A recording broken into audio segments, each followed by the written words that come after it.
Vocês já ouviram falar em Arthur Bispo do Rosário? Não? Então nós vamos falar sobre ele. Meu nome é Fernanda Medina, sou médica psiquiatra e sou historiadora da arte. Bom, Bispo foi um sergipano nascido em 1909, que viveu no Rio de Janeiro, foi marinheiro, foi boxeador e em um determinado momento da sua vida, por volta dos seus 20 e poucos anos, ele teve um surto psicótico. Ele tinha alucinações que diziam a ele que ele era um enviado de Deus e a sua missão na Terra era julgar os vivos e os mortos. Bom, Bispo foi internado na Colônia Juliano Moreira, uma instituição psiquiátrica no Rio de Janeiro, e lá ele permaneceu até a sua morte aos 77 anos. Ou seja, ele passou aproximadamente 50 anos internado nessa instituição.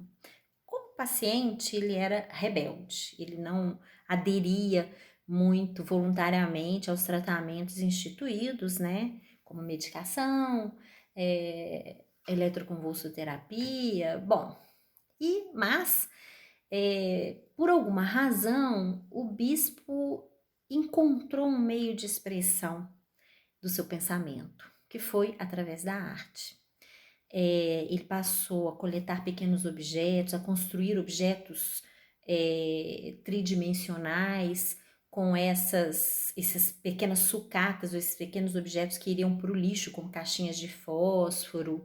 E ele construía alguma coisa que para ele não era um objeto artístico, mas era uma reprodução, uma reconstrução do mundo, para que, segundo ele, no seu delírio, se a gente pode chamar de delírio, quando Deus viesse à Terra no dia do juízo final, ele teria o mundo para apresentar a Deus. E sua grande obra conhecida no ambiente artístico é o Manto da Anunciação, uma grande manto que ele teceu e bordou lindamente e que ele dizia que era o manto que ele deveria vestir quando Deus viesse à Terra para ele se encontrar com Deus.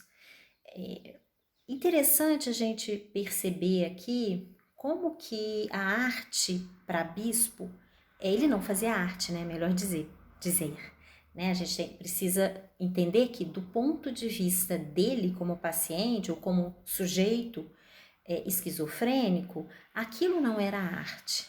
Aquilo era uma reconstrução, um trabalho, né? Era um trabalho que ele precisava fazer, induzido ou comandado por uma força maior, que era a sua missão, né, de enviado de Deus.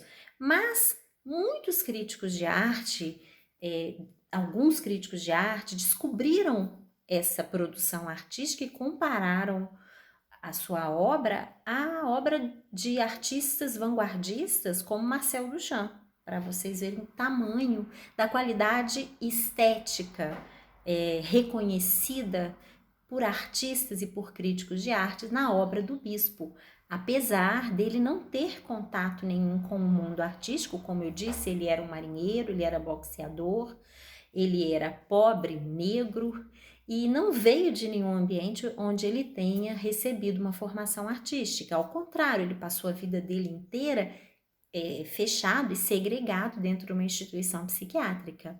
Mas a arte brotou com qualidade e com valor terapêutico, que é o que eu gostaria de ressaltar aqui. Então, esse papel da arte como veículo de inclusão social, no caso do bispo, ele passou a ser conhecido fora dos muros da instituição e como veículo de organização psíquica, para um psiquismo tão fragmentado e tão desorganizado, caótico, por assim dizer, como o psiquismo do doente mental, do esquizofrênico, né?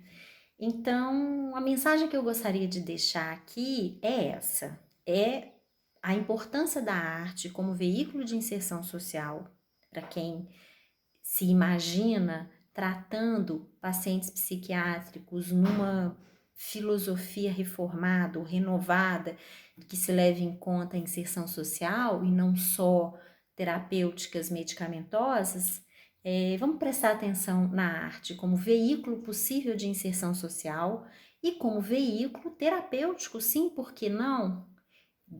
Do ponto de vista de reconstrução de um psiquismo, uma reconstrução simbólica de um psiquismo que foi deteriorado pela doença. E é isso que eu gostaria de dizer. Só para finalizar, vamos pensar nessa frase, que há muita loucura na arte, isso a gente sabe, mas vamos pensar que também há muita arte e criação na loucura. Um abraço para vocês.